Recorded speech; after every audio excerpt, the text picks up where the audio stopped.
5 dari 12 jenis pentingnya pengembangan RPS.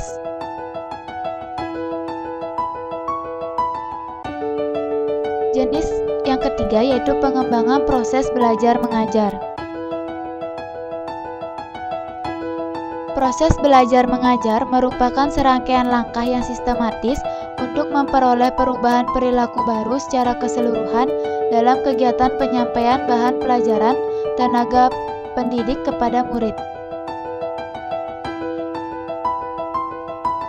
Strategi mengembangkan kegiatan belajar mengajar yang tepat dalam upaya menjaga keefektifan pembelajaran, guru hendaknya terus berupaya untuk melakukan pemantauan secara langsung, baik di kelas maupun di luar kelas. Berbagai macam model pembelajaran sebagai strategi dalam kegiatan belajar di kelas dapat menjadi sebuah pilihan untuk dikembangkan.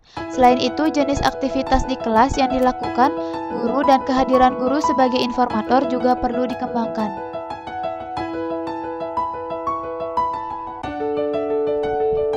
Sasaran dari pengembangan PBM adalah terwujudnya PBM di sekolah yang sesuai SNP, sehingga program-program yang dapat dikembangkan antara lain: yang pertama, sosialisasi dan pemantapan berbagai strategi pembelajaran; yang kedua, peningkatan perencanaan proses pembelajaran; yang ketiga, peningkatan pelaksanaan pembelajaran dengan penerapan berbagai strategi pembelajaran; yang keempat, peningkatan pembuatan modul pembelajaran; yang kelima, peningkatan pengembangan penilaian hasil pembelajaran; yang keenam, peningkatan pengembangan pengawasan pembelajaran. Jenis yang keempat yaitu pengembangan sarana dan prasarana pendidikan. Sarana pendidikan adalah semua perangkat, peralatan, bahan, dan perabot yang secara langsung digunakan dalam proses pendidikan di sekolah. Prasarana pendidikan adalah semua perangkat kelengkapan dasar yang secara tidak langsung menunjang pelaksanaan proses pendidikan di sekolah. Sasarannya adalah terwujudnya sarana dan prasarana pendidikan di sekolah yang sesuai dengan SNP, sehingga program-program yang dikembangkan yaitu: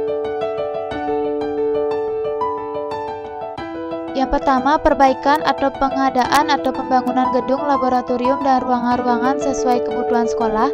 Yang kedua, pengadaan atau penambahan peralatan praktikum laboratorium IPA, komputer, dan bahasa. Yang ketiga, pengadaan peralatan kesenian dan keterampilan. Yang keempat, perbaikan atau penambahan pemasangan jaringan internet. Yang kelima, pengadaan atau penambahan media pendidikan pada semua mata pelajaran. Yang keenam, pelaksanaan pengadaan atau perbaikan atau penambahan sarana dan prasarana.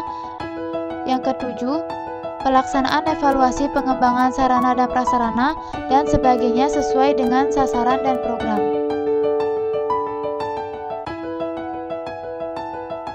Jenis yang kelima yaitu pengembangan manajemen sekolah.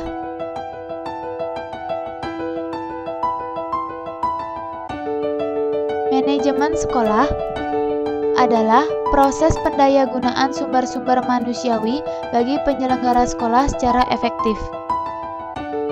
Program-program yang dapat dikembangkan dalam pengembangan manajemen sekolah seperti: